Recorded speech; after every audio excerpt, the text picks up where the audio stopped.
Hello guys, તમે લોકો દેખી રહ્યા છો મેં એકલી જ હોઉં છું ઘરે. મારો હિતાંશ સૂતો છે સોફા ઉપર. હમણાં નાનો છે એટલે સોફા પર સુડાયો છે એને. પછી થોડોક મોટો થઈ જશે, 3 મહિના એના પૂરા થઈ જશે પછી હું એને નીચે સુડાઈશ. બેડ ઉપર કાં તો સુડાઈશ કાં તો નીચે જમીન પર ગાડલું બાડલું લગાવીને, કેમ કે ત્યાં લગીને તો એ જ કામ છે. હવે મારા મમ્મીએ બધી શાકભાજી બધી મોકલી છે તો બધી શાકભાજી સરખી કરું છું. પ્લસ કે મેં ધાણા કાપીશ એન્ડ પાણીપુરીનું પાણી બનાવવાનું છે તો પાણીપુરીનું પાણી બનાવીશ. તો પહેલાં ધાણા સમારી દઉં, પછી પાણીપુરીનું પાણી બનાવું.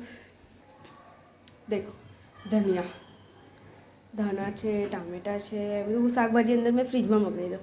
પછી મને યાર વિડીયો બનાવવાનું તો રહી ગયું મારું, તો વિડીયો બનાવવા બાજી